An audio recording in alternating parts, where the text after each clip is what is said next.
사람마다 다 가지고 있는 이 마음은 본래 자기 눈처럼 우리가 보고 확인할 수 있는 것은 아닙니다.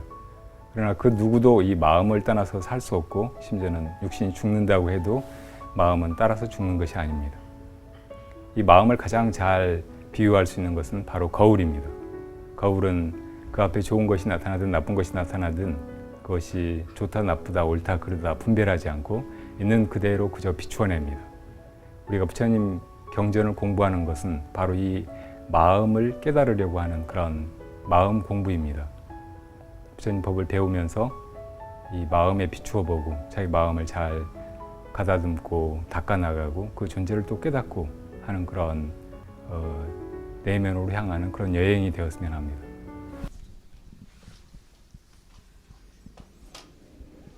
여러분 보고 계신 교재 금강반야 바라밀경 이 제목 아래 보면 한역한 분 이름이 나와 있죠. 요진 3장, 요진 천축 3장 구마라집 한역 이렇게 되어 있습니다. 천축은 예로부터 중국에서 인도를 지칭하는 이름이었어요.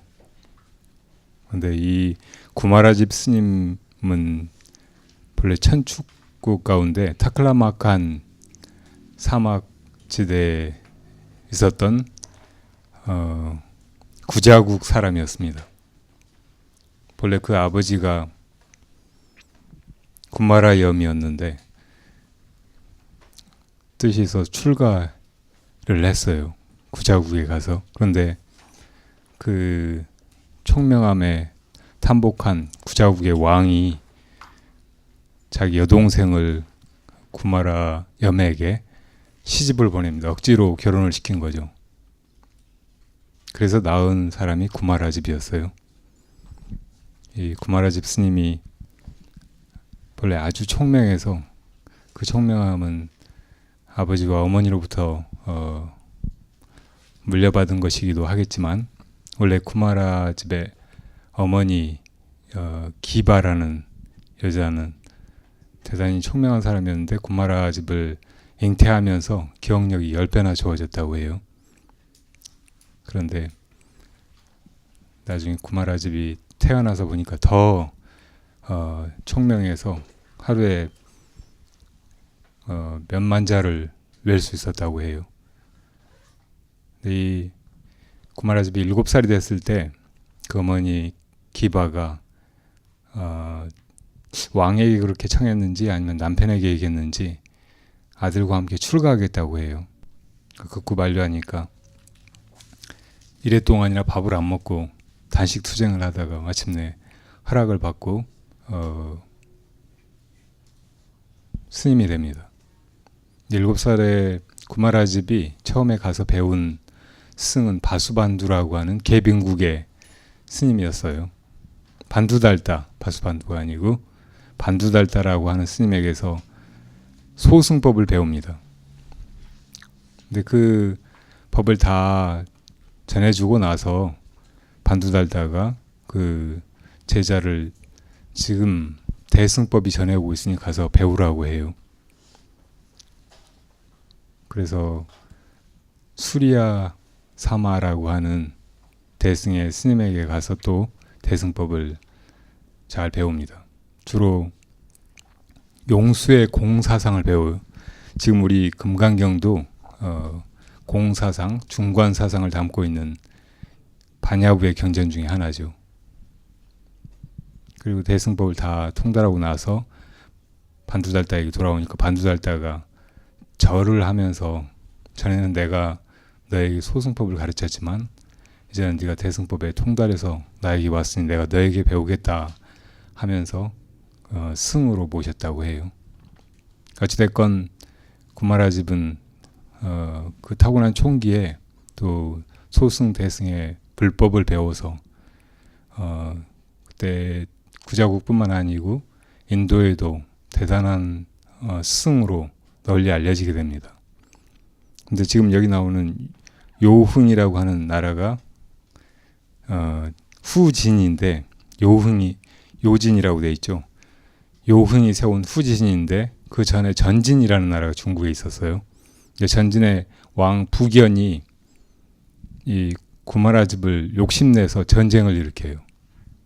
전쟁에는 여러 가지 명분이 있지만 보통은 땅을 넓히기 위해서, 혹은 적국의 여러 가지 전리품을 얻기 위해서, 혹은 자기 나라를 키워서 자기 명예를 충족시키기 위해서 옛날 왕들이 일으키는 수가 많았죠.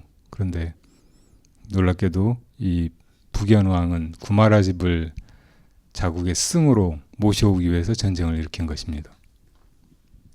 사실은 옛 시대에 그렇게 스승이라든지 또 한 시대를 이끌어갈 가르침을 구하는 그런 마음이 더 절실했던 것 같아요.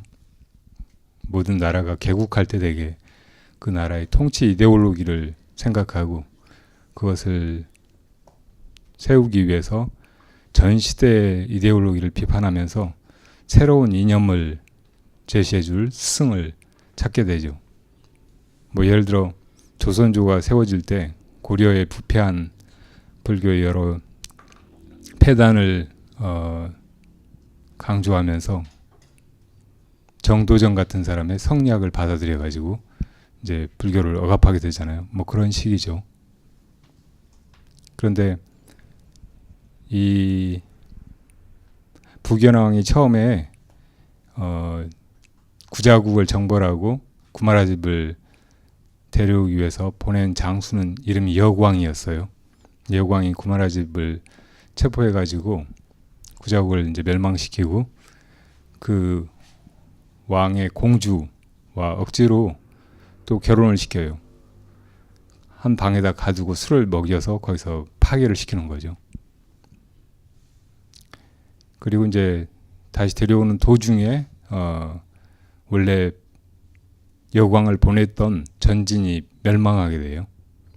여광이라고 하는 장수가 스스로 이제 왕이 됩니다. 근데 나중에 그 후진이 나와서 후진의 요흥이라고 하는 왕이 여광을 정벌해서 그 나라를 멸망시키고 이제 구마라집을 중국으로 데려와요. 그래서 여기 보면 요진 천축 삼장 구마라집 이렇게 되어 있죠.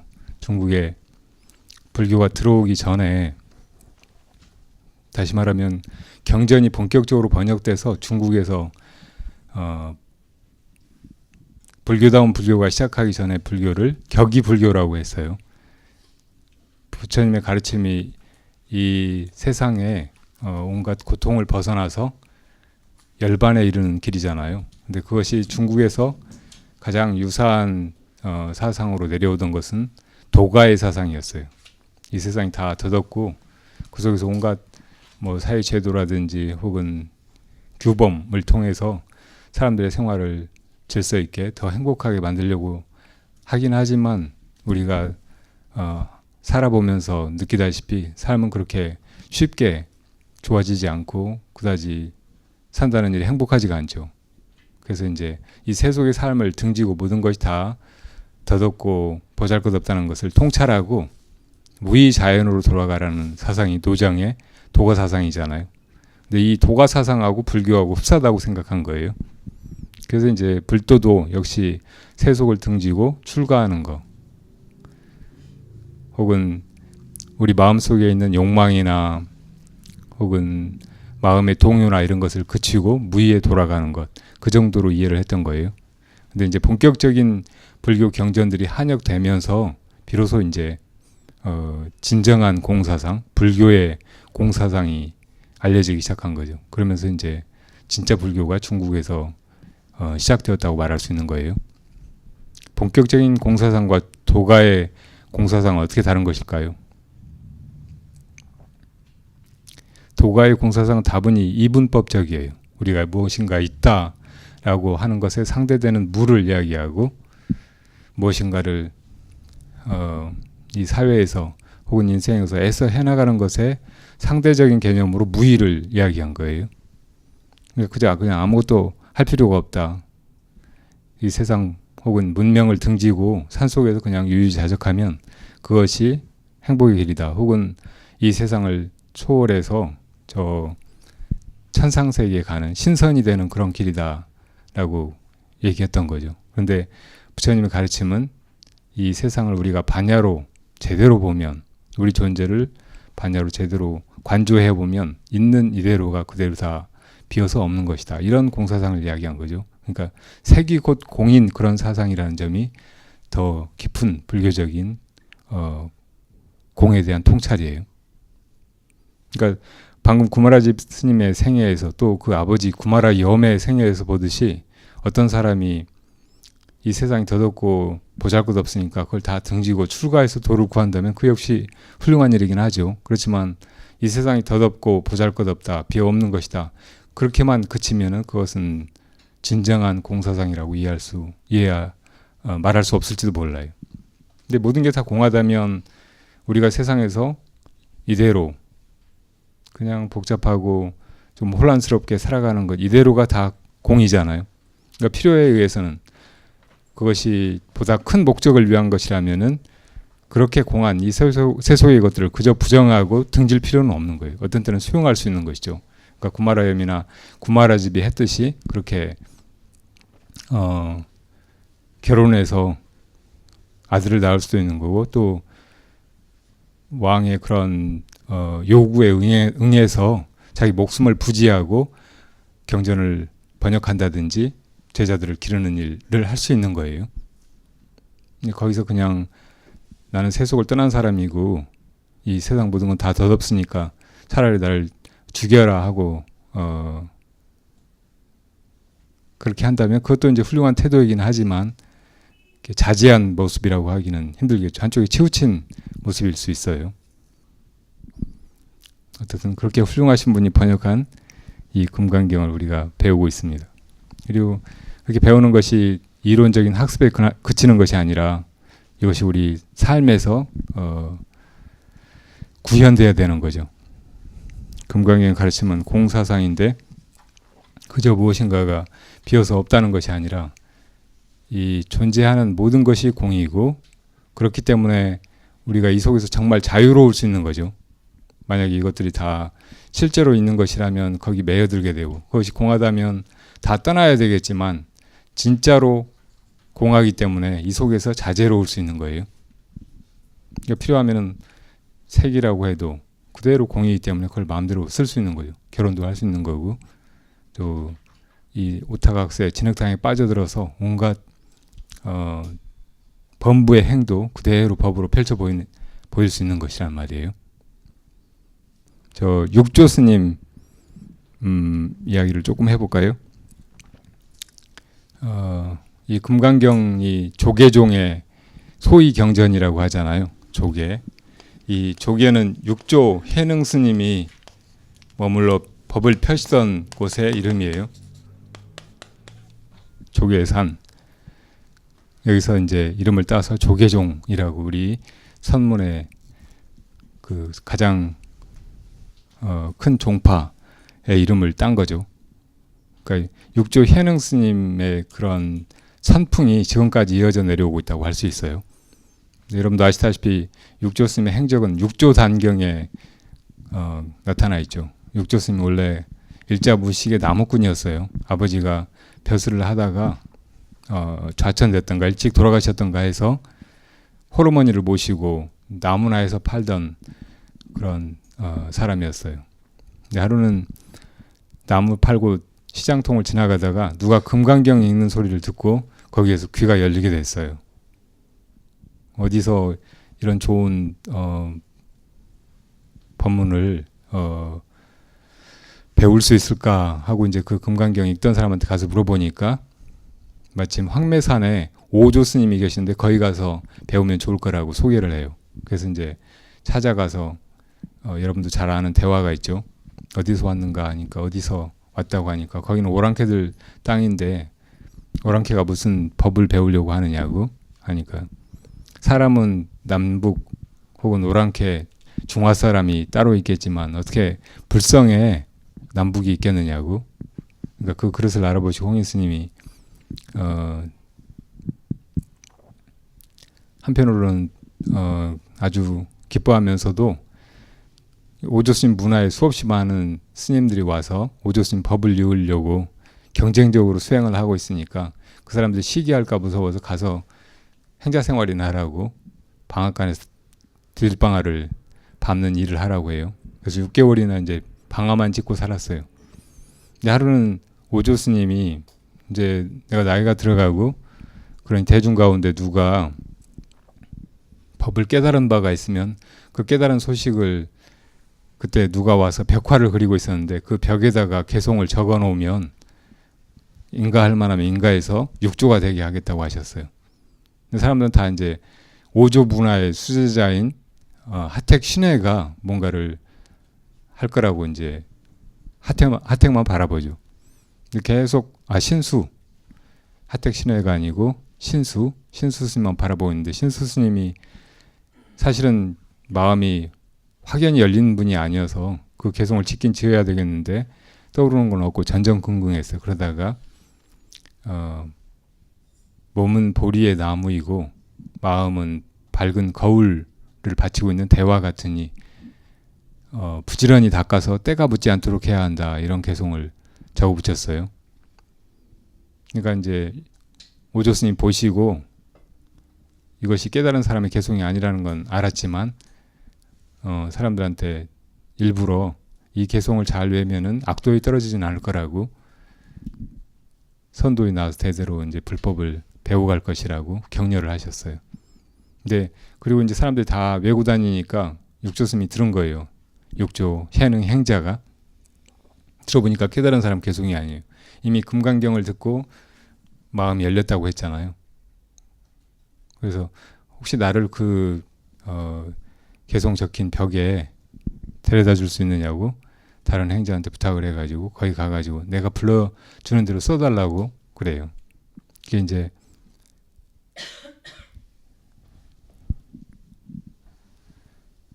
보리 본무수, 보리는 본래 나무가 아니고 명경역비대, 밝은 거울. 우리 금강의 반야가 이 밝은 거울과 같다고 했잖아요. 그렇지만 그 반야는 본래 어떤 틀도 없는 것이죠. 볼 수 없는 것이요. 그냥 공이라고 그것을 모양으로 굳이 나타내려고 하면 아무것도 없어서 공이라고밖에 표현할 수 없는 것이에요. 본래 무일물, 본래 한 물건도 없는데 하처에 하지네. 어디에 때나 먼지가 앉아서 그걸 털고 말고 할 것인가, 이렇게 이제 불러준 거예요. 그걸 나중에 오조 스님 와서 보시고 이것이야말로 이제 깨달은 사람의 개송이라는 것을 알아보시고도 그러면 이제 많은 사람들이 육조를 시기하고 못 살게 할 것 같으니까 이것도 깨달은 사람 개송이 아니라고 찢어버리셨어요. 그리고 이제 밤에 몰래 육조 스님을 불러와 가지고 금강경을 처음부터 다시 다 설해 주신다고. 그 금강경을 듣다가 육조 스님이 이제 완전히 대우하셨어요. 그리고 오조 스님한테 인가를 받고 이 가사와 바루까지 그 징표로 이제 전해받고, 밤에 또 몰래 오조 스님이 사람들의 질시를 두려워해서 저를 떠나서 이제 남쪽으로 가서 오래 지내다가 인연을 만나면 그때부터 이제 법을 펴도록 하시죠. 그래서 이제 육조단경에 보면 육조 스님의 가르침이 쭉 나오는데 그 가르침의 핵심이 다 대승의 사상이고 그 안에 가만 보면 이 금강경이 구절구절 살아 있어요. 근데 거기 보면 이 법문은, 내가 지금 열어 보이는 법의 문은, 진리의 세계는 무념을 종으로 삼고, 우리는 마음속에 온갖 망념, 번뇌망상, 생각, 소견 이런 걸로 가득 차 있잖아요. 근데 이것을 다 공하게 보고 그것을 세우지 않는 것, 이것이 종이라는 말이에요. 이것이 불법이다, 이것이 선지다 하고 뭔가를 세우면은 그건 벌써 죽은 말이잖아요. 근데 아무것도 세우지 않는 것, 그런 걸 다 부정해버리고 그것이 다 공한 것을 바로 보는 것이 이 종지란 말이에요. 선종의 가장 핵심적인 뜻이란 말이라고. 그 다음에 무상으로 채를 삼는다. 이 중국 문화권에서는 형이상학적인 세계 그리고 이 존재계를 꿰뚫고 있는 진리 체계를 최상용으로 나누어 설명하는 것이 전통적인 것이었어요. 모든 것의 근원인 체가 있고 그 근원에서 일체 만상이 벌어져 나왔다는 거예요. 그리고 그 모든 것들이 가만히 있지 않고 변화해 가는 것은 이 본체의 작용이라는 것이죠. 이것을 불교적으로 보면 모든 것의 근원은 무엇이겠어요? 마음이죠. 마음 자체가 모든 것의 체예요. 근데 마음에서 모든 것이 벌어졌다면 마음에서 나온 모든 것이 다 마음의 상이라고, 마음의 모습이죠. 그리고 우리가 이 변화 속에서 마음이 움직여가면서 모든 것을 드러내고 또 어떤 때는 변화시키고 마음대로 쓰고 하는 것이 용인 거예요. 그러니까 여기 컵이 있다 그러면 보통 사람들은 이게 컵이라고만 생각하잖아요. 이것의 본체, 본질을 보려고 하지 않죠. 그러니까 컵이라는 이름이나 형상에 딱 붙들려 있는 거예요. 근데 이것의 본질을 꿰뚫어 보면 반야로 비춰보면 그 체가 드러나죠. 이건 뭐예요? 더 깊이 봐야죠. 흙을 더 나눠보면 흙을 더 깊이 들여다보면 공이죠. 비어서 없는 것이에요. 그리고 그 비어서 없는 것이 그냥 죽어서 없는 것, 그냥 아무것도 없어져 버린 그것이 아니고 바로 내 마음인 거예요. 너다 나다 이것이다 저것이다 모든 분별이 사라져 버린 그 본래 자리에 바로 우리 마음이 있다고. 그러니까 이것이 그대로 마음인 거예요. 그러니까 이것의 본질을 보면 마음인 그 체가 보인다고. 그래서 누구든지 진리를 알려고 하면은 지금 우리 눈에 보이는 것, 이 온갖 형상들을 궁구해 나가야 돼요. 그것의 근원을 파고들어야 된다고. 가장 가까이 있는 그 모습은 자기 모습이거든요. 나라고 하는 자기 마음속의 여러 가지 이미지나 또 이 육신의 모습이나 이것들을 잘 궁구해 들어가 보면 그것이 공해지고 그렇게 공해졌을 때 상이 공해졌을 때 진짜 자기가 드러난다고. 참나가 자기 본성이. 그것이 바로 이제 우리가 깨달으려고 하는 마음이죠. 근데 마음을 깨달고 보면 그 마음에서 이 내가 나온 거예요. 나라고 하는 거. 나뿐만 아니고 온갖 사물이 다 마음의 모습이에요. 그러니까 누가 마음이 무엇인가 하고 물으면 이 컵을 이렇게 가르칠 수 있는 거죠. 그러니까 이 모든 것의 근원인 체, 다시 말하면 마음, 이것이 무엇인가? 이것이 모든 종교의 궁극적인 질문이고 불교 선, 이것이 규명하고자 하는 근본적인 존재의 실상이에요. 그래서 이제 수많은 선문답들도 그렇게 되어 있죠. 무엇이 부처입니까? 하고 물으니까 말은 똥막대기니라. 옛날에 중국에 요즘에도 그렇지만 화장실 되게 허술하잖아요. 옆에 사람 똥 누는 거 다 보이고 소리 물론이고 밑에 똥 흘러가는 것까지 다 보인다고 하더라고요. 근데 화장실에서 똥을 누고 나오면은 똥 누러 들어갈 때 막대기를 하나 가지고 가서 그걸로 이제 닦아내는 거예요. 그리고 들고 나와가지고 이걸 물에다가 담가놔요. 그러면 누가 이제 건져가지고 여기다 말려놓는다고. 그럼 다시 다른 사람이 똥 누러 갈 때 그걸 똑같이 들고 가가지고 휴지로 쓰는 거죠. 이게 바로 마른 똥막대기예요. 그러니까 어떤 스님이, 운문 스님이 이거를 보고 있는데 무엇이 부처입니까? 저게 부처다. 만약에 제가 이걸 보고 있는데 무엇이 부처입니까? 하면 이 컵이 부처다 이렇게 말할 수 있는 거죠. 근데 제일 먼저는 밖에 있는 사물보다는 자기 자신을 잘 봐야 돼요. 자기 자신을 보아서 이 내가 나라고 생각했던 것, 이것의 공성을 꿰뚫어야 되는 거예요. 공성을 꿰뚫는 것이 우리의 본체를 보는 것이고 자기 마음을 깨닫는 것이란 말이에요. 그렇게 보면 거기에서 모든 것이 다 벌어져 나온 거예요. 그것이 보니까 보는 순간 이 보이는 허공계나 허공 속에 있는 사물이 나타난 거죠. 우리가 상상할 때, 꿈꿀 때 마찬가지잖아요. 뭘 상상해봐요. 예를 들어 종소리 상상해보세요. 땡. 종소리 나죠. 근데 그건 여러분 마음이 만들어낸 것이잖아요. 먼저 여러분이 있고 그 소리를 듣는 그 이근으로 그다음에 이 대행하는 소리 성이라고 하는 이 경계가 나타난 거예요. 그러니까 이것이 바깥에 있는 것이 아니라 여러분들 안에 있는 것이고 여러분 마음이 만들어낸 것이죠. 대행하는 마음속의 소리는. 꿈속에서도 마찬가지고요. 꿈꿀 때 자기 마음이 나 그리고 꿈속에 벌어지는 경계 이걸 동시에 만들잖아요. 마찬가지로 이 우리가 현실이라고 생각하는 이 세계의 모든 것 또 이 현실 안에 나 이것들도 다 내가 몰라서 이 상에 속아서 그렇게 이게 정말 있는 것이라고 보니까 그렇지 그것을 규명에 들어가 보면은 이게 다 자기 마음일 뿐인 거예요.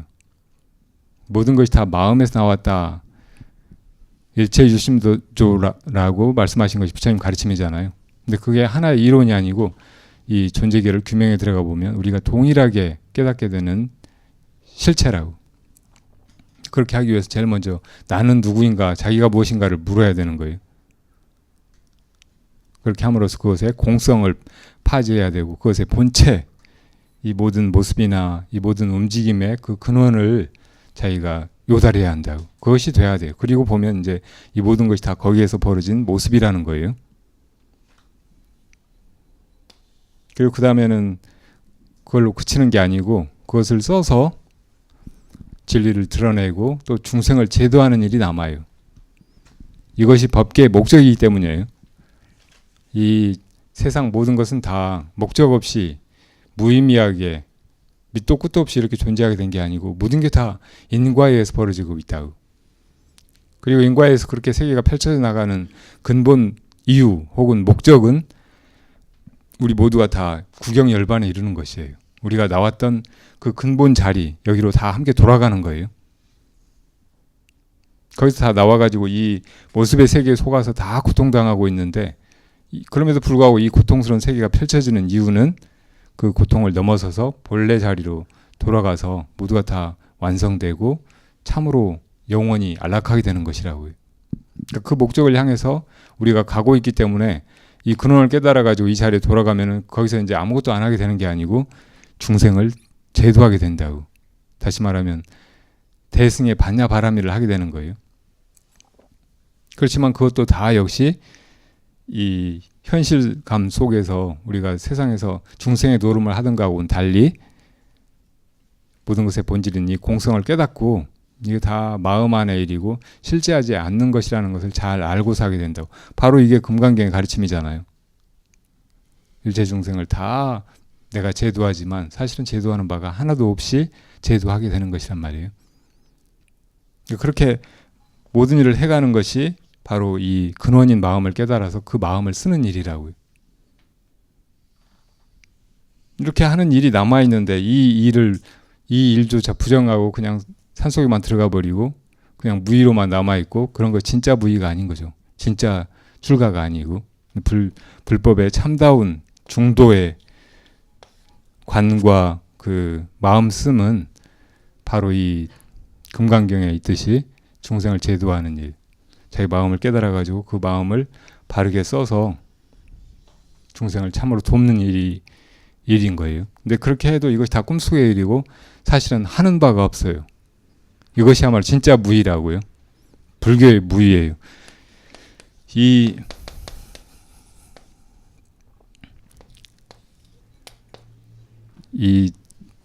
지난번에 읽었던 7장에 보면 무의심이라는 부분이 나오거든요. 거기 한번 다시 읽어볼까요? 수보리여 그대가 보기에는 어떠한가? 열애가 안욕따라 삼보리를 얻은 것으로 보이는가? 열애께서 열애에게 설할 법이 있는 것으로 보이는가? 자, 지금 우리는 부처님의 법이 있다고 생각하잖아요.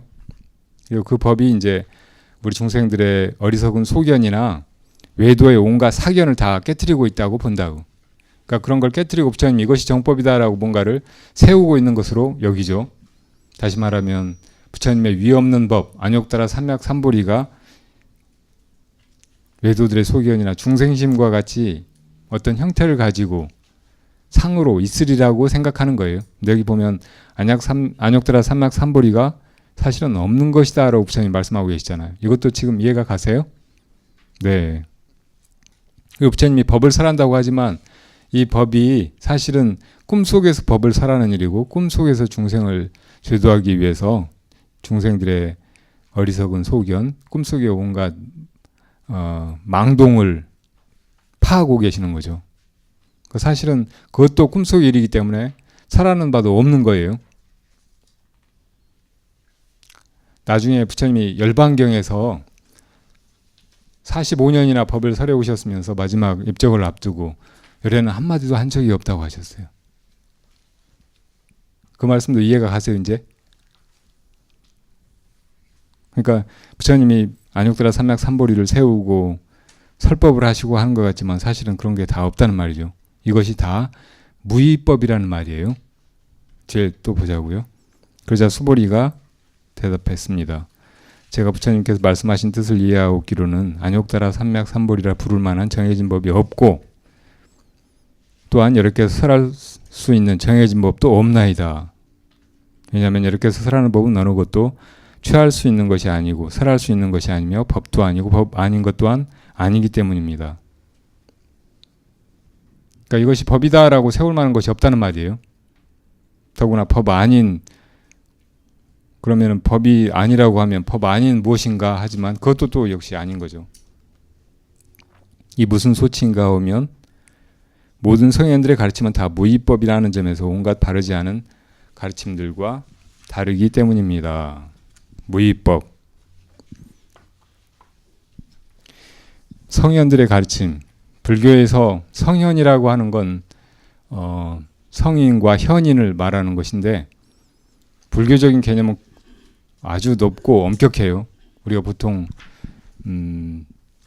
어떤 외도의 그 성직자나 스승들 가운데도 성인이라고 불리는 사람이 많이 있다고 생각하죠. 세계 4대 성인 하면 공자님, 예수님, 소크라테스, 부처님 이렇게 꼽잖아요. 근데 불교적으로 보면 진짜 성인이라고 할 만한 분은 부처님밖에 없어요. 또 예수님 뒤에도 그 카톨릭의 역사에 보면 어떤 사람이 성인으로 추대되고 막 하잖아요. 근데 그런 분들이 진짜 성인일까? 불교적으로 보면 다 진짜 터무니없는 일들이에요. 불교에서 성인이라고 말하는 사람들은 다 이 3계를 초월한 분들이에요.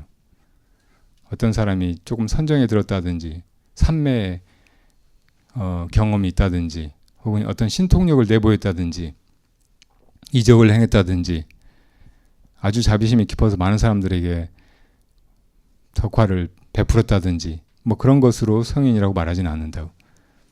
인간계를 포함해서 지난번에 3계 6도 그림에서 보듯이 온갖 중생계를 다 뛰어넘은 존재를 성인이라고 한다고.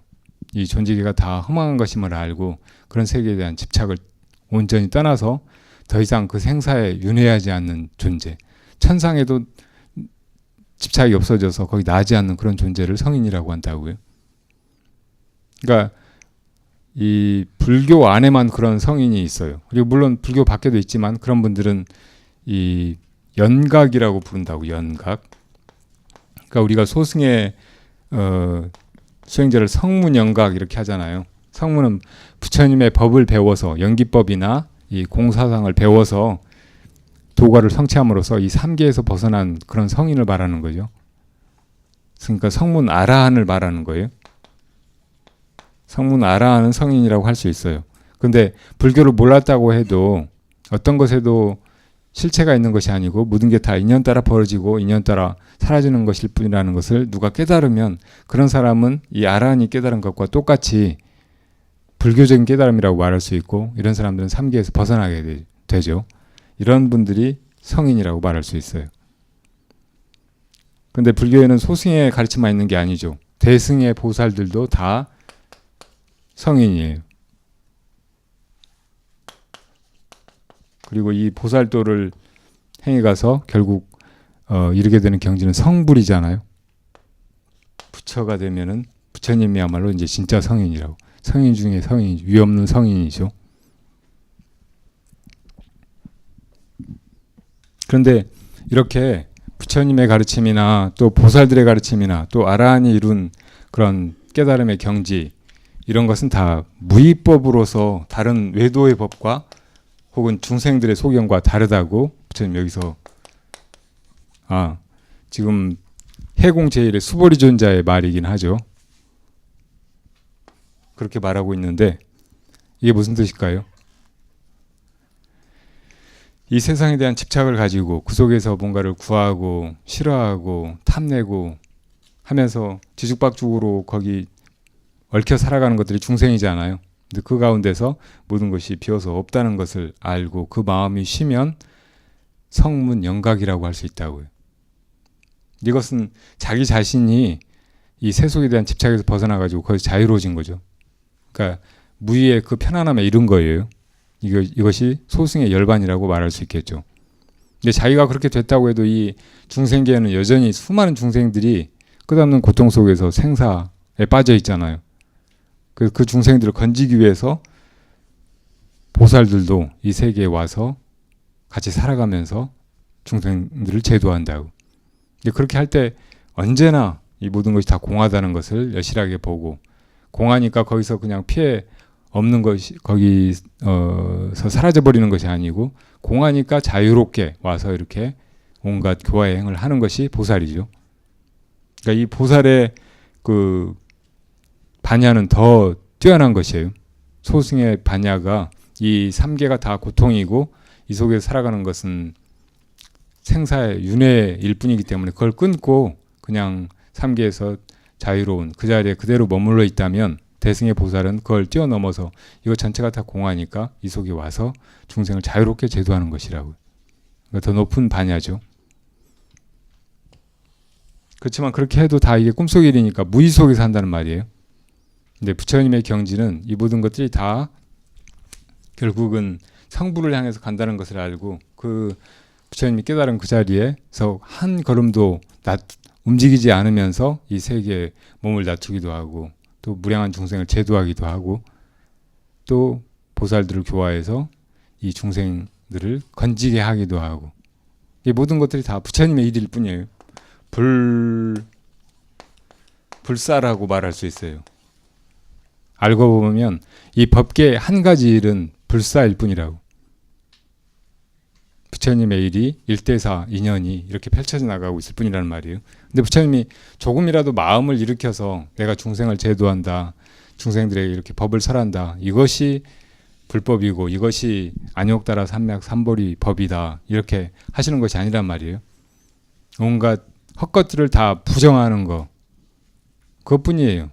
그러니까 부처님이 중생을 제도하신다고 하는 일이 실제로 중생을 제도하는 일이 아니고 중생들이 가지고 있는 잘못된 소견을 제도하는 것일 뿐이다 라고 하는 말씀이 바로 그 점을 말하고 있는 거죠. 사실은 우리도 이 무의심으로 살아가고 있어요. 여러분들 다 머리 써서 자기 생각대로 이렇게 계획하고 어떤 일을 해나가고, 또 그렇게 하기 위해서 온갖 고생을 무릅쓰고 노력을 해나가죠. 근데 그렇게 사라지는 게 아니에요. 여러분들이 노력하고 또 생각하고 해서 정말 보람 있었던 적은 진짜 별로 없을 거예요. 어쩌다가 원하던 바가 이루어졌을 때 잠시 좋아하긴 하지만 그건 아주 보잘것없는 것이고 금방 지나가 버리고, 거기에 한 노력에 비하면 사실은 너무 시원찮은 것이죠. 그리고 그렇게 노력을 한다고 해도 원하는 바가 이루어지는 경우는 참 드물잖아요. 그런데도 이상하게 계속 그런 방식으로만 생각으로 뭘 알려고 하고, 또 자기 노력으로 뭔가를 구해서 얻으려고 하고, 뭘 어떤 방식으로 고치려고 하고, 그렇게 허둥지둥 하면서 인생을 보내고 있어요. 근데 그런 걸 쉬는 거, 이것이 부처님 공부라고요. 그거 쉬면 본래 우리 마음이 다 하고 있어요. 그 본래 마음은 아무것도 없는 것이에요. 보이지도 않는 것이고. 그렇지만 그것이 다 알아서 하고 있다고. 이 세계를 그것이 만들었고, 그것이 이 세계를 다 변화시켜가고 있고. 부처님이 하는 일하고 똑같은 거잖아요. 우리 마음으로 이 모든 것이 다 만들어졌고, 이 모든 것이 다 우리 마음에 의해서 이루어져 간다고요. 그러니까 우리 본래 마음으로 돌아가기만 하면 할 일이 아무것도 없어요. 무사인이 되는 거예요. 그것이야말로 진정한 편안함, 진정한 휴식이라고 말할 수 있어요. 사는데 자꾸 지치는 느낌이 드시죠? 다 부질없이 자기 마음을 써서 뭔가를 하려고 하고 자기 생각으로 뭘 알려고 하고 그러기 때문에 사는 게 이렇게 버겁고 진이 빠져간다고. 그렇게 하지 말고 자기가 누구인지 이 모든 걸 하고 있는 자기 근원의 마음이 무엇인지 그것을 찾아가요. 찾다 보면 그건 보이지도 않고 들리지도 않고 사실은 잡을 수 없는 것이지만 자기가 그 자리에 돌아간다고. 그리고 그 마음은 언제나 그대로 쉬고 있을 뿐이에요. 빈 모습으로, 무심으로, 무념 가운데. 근데 그렇게 무심 속에 있다고 해서 그것이 아무것도 안 하는 게 아니에요. 다 그것이 한다고. 유마경에 보면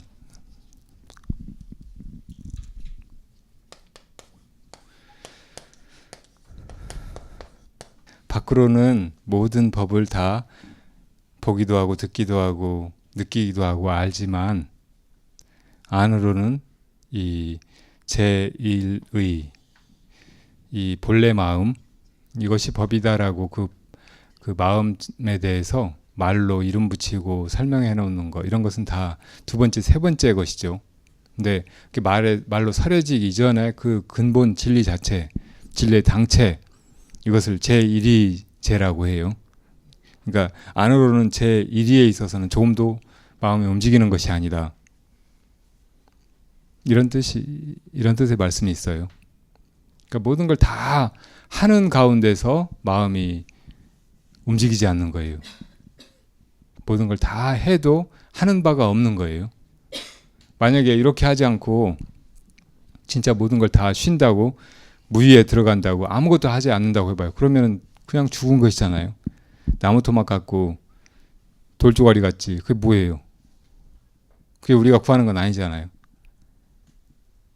그건 진짜 죽어버린 것이라고. 근데 우리가 그 본래 마음으로 돌아가고 보면 그 마음이 아무것도 하지 않으면서 사실은 그대로 모든 걸 다 해요. 하는 바 없이 다 한다고요. 보기도 하고 듣기도 하고 생각도 하고 말도 하고 중생을 제도하기도 하고 부처님이 그렇게 하시는 거죠. 하는 바 없이 설법하시는 바 없이 팔만장교를 말씀하시고 중생을 제도하는 바 없이 모든 중생을 다 제도하신다고. 사실은 우리도 그렇게 하고 있어요. 우리 마음이 본래 자리에 돌아가 보면 그렇게 아무것도 하지 않는 가운데 보기도 하고 듣기도 하고 말도 하고 생각도 하고 온갖 것들을 다 하고 있다고요. 그것뿐이에요. 진짜 부처는 그것뿐이라고. 우리가 부처님, 석가모니 부처님, 아미타 부처님 하고 생각하는 그 개념, 이건 우리 마음속의 망상일 뿐이에요. 그렇지 않나요? 자기 마음속의 생각이잖아요. 외도들이 무슨 신이 하늘에 있어가지고 이 세상을 창조하고 지금 이렇게 섭리를 해나가고 있다. 그렇게 믿잖아요. 근데 그런 신 머릿속에만 있어요. 저 우주선 타고 어디 가보면 있는 신이 아니고 사람들 속에 있는 마음속의 개념에 지나지 않잖아요. 똑같이 우리가 부처님 하면 떠올리는 마음속에 이미지가 있다고. 근데 그거 역시 망상이잖아요. 그건 진짜 부처가 아니에요. 진짜 부처는 어디가 있을까요? 오로지 자기 부처밖에 없어요. 자성불. 내가 누구인가, 나의 이미지나 내가 나라고 생각하는 자기 관념, 자기 온갖 업습이나 뭐 이 육신이나 이것들을 깨트리고 나가서 자기 그 본질을 보면 그때 깨닫게 되는 자기 자성, 이것이야말로 진짜 부처라는 말이에요. 이 유일한 부처예요. 이 부처가 있고 또 뭐 석가모니 부처님이 있고 또 미래에 다른 부처님이 있고 한 게 아니고 진짜 우리가 성불을 해서 보면 이 부처밖에 없다고. 이 자성불이 또 모든 부처이고 모든 것과 통하지 않은 것이 없고 근원에서 다 하나예요. 그러니까 옛날에 보조 스님께 어떤 제자가 무엇이 부처입니까? 하니까 환불 말이냐 진불 말이냐 이렇게 물으셨어요. 거짓 부처 말이냐 진짜 부처 말이냐. 그러니까 부처에 무슨 환과 진이 따로 있습니까? 부처면 진짜 부처지 무슨 가짜 부처가 어디 있습니까? 하고 제자가 되물었어요. 그러니까 있다라고 하셨어요. 그러니까 그럼 무엇이 환불입니까? 하고 물으니까 삼세 제불이니라. 과거세 부처님, 현재세 부처님, 미래세 부처님 다 환불이다. 가짜 부처다. 그럼 무엇이 진불입니까? 내가 사실대로 말해줘도 네가 그 말을 믿을지 모르겠다. 어찌 대종사의 말씀을 믿지 않겠습니까? 하니까 네가 바로 진불이니라 하셨어요. 다 성불하고자 하는 사람은 우리가 성불하려고 불자가 됐잖아요. 다 자기 자성을 살펴야 된다고. 내가 무엇인가 그렇게 물어서 내가 나라고 생각했던 온갖 허상들을 부시고 자기 실상을 알아차려야 돼요. 거기 개합해야 돼요. 부처가 돼야 돼요. 그렇게. 자기 성품을 보는 사람이 곧 부처가 되는 것이라고. 견성 즉 불이에요. 자기 성품을 본 사람이 진짜 부처가 된 거예요. 그거 말고 부처를 밖에서 작가나 혹은 다른 밖에 있는 부처를 부처라고 따라가기만 하는 것은 그건 외도의 소견이지 진짜 불자가 아니. 그런 것은 불교가 아니에요. 이번 시간에 이렇게 마칩니다. 좋은 질문들도 많이 하시고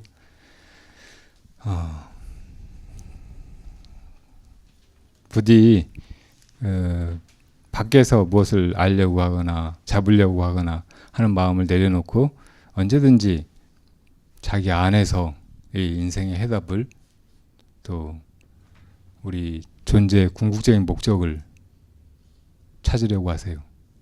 밖에서 얻는 것들은 다 나중에는 울면서 잃어버리게 되지만 자기 안에서 얻은 것은 영원한 자기 보배이고 또 설령 얻지 못했다고 해도 자기 안으로 찾아 들어가는 여행은 다시 시작할 때 바로 자기가 나아간 그 지점에서 시작하는 것이지 전혀 헛됨이 없어요. 밖에서는 뭔가 얻으면은 이것이 현실적으로 만져지고 내 것이 된 것 같고 잡은 것 같고 하지만 나중에 다 속았다는 느낌이 들잖아요.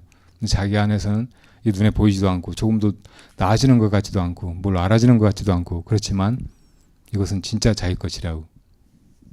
절대 후회하지 않아요. 그런 길로 모두 반야바람일다를 잘 행해 가시기 바랍니다.